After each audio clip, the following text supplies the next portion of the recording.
Hi there, Smart Drivers. Rick with Smart Drive Test talking to you today about crash analysis, near misses, and what you need to do in order to avoid being involved in a crash if everything goes sideways. Now, just before we get started here, be sure to hit that subscribe button just about there. That way you'll get access to all of the information as I get it available to you for those of you working towards a license or starting a career as a truck or bus driver. As well, be sure to hit that bell. That way you'll get instant notification when I get the videos up for you. So, near misses, you can see here in the video footage, the guy comes screaming up, merges over two lanes to the left going way too fast, slams on the brakes, locks it up and reduces speed a great deal. As the person who's behind the wheel locks it up and reduces speed, realizes that the vehicle to the right that they just screamed in front of actually went past them. They go careening across to the right up on the footpath, the sidewalk, and then down along the sidewalk and actually get the vehicle stopped. Now, it actually looks far worse than it is in the video, but for a matter of fact, the driver did actually avoid a collision in this video footage. Even though it doesn't look like it, it looks like a sort of a melee, and the driver did in fact get involved in a crash, but when he or she didn't, there was probably a bit of minor damage to the vehicle from driving up on the sidewalk, but other than that, it was a near miss. Now, a couple of things that you need to do in terms of having a near miss. One of the first things is do not give up. Never give up. When you slam the brakes on, what you're doing is you're looking ahead, you're reassessing the situation as this driver did, and looking for your out, because it's faster to steer around an emergency situation than it is to try and brake, because as in this situation, there was no way that driver was going to get that vehicle stopped.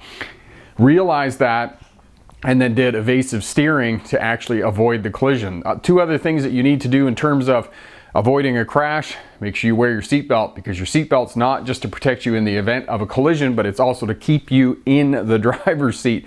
If you're not in the driver's seat, it's pretty hard to operate the controls of the vehicle. So wear your seatbelt to stay in the seat. The other thing is that the extra pedal that nobody knows about, they think that it's there to rest their left foot on, is the dead pedal.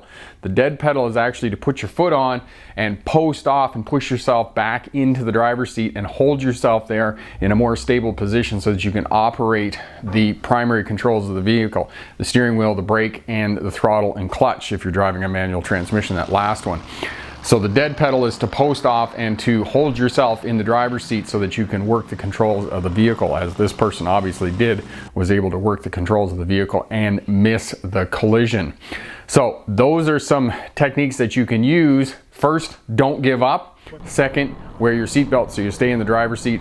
And then third, use that dead pedal to post off of, push yourself back in the seat so that you have more control while you're trying to avoid a collision when things go sideways. Question for my smart drivers: have you had a near miss in a crash situation, and were you able to avoid that crash? Leave a comment down in the comment section there. All of that helps out the new drivers working towards being crash free, and the veteran drivers working towards improving their skills. If you like what you see here, share, subscribe, leave a comment down in the comment section as well. Hit that thumbs up button.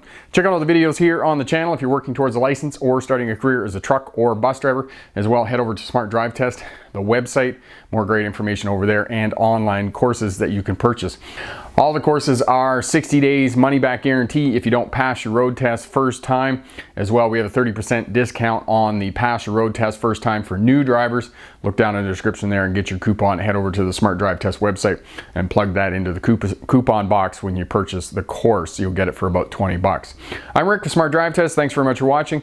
Good luck in your road test, and remember, pick the best answer, not necessarily the right answer. Have a great day. Bye now.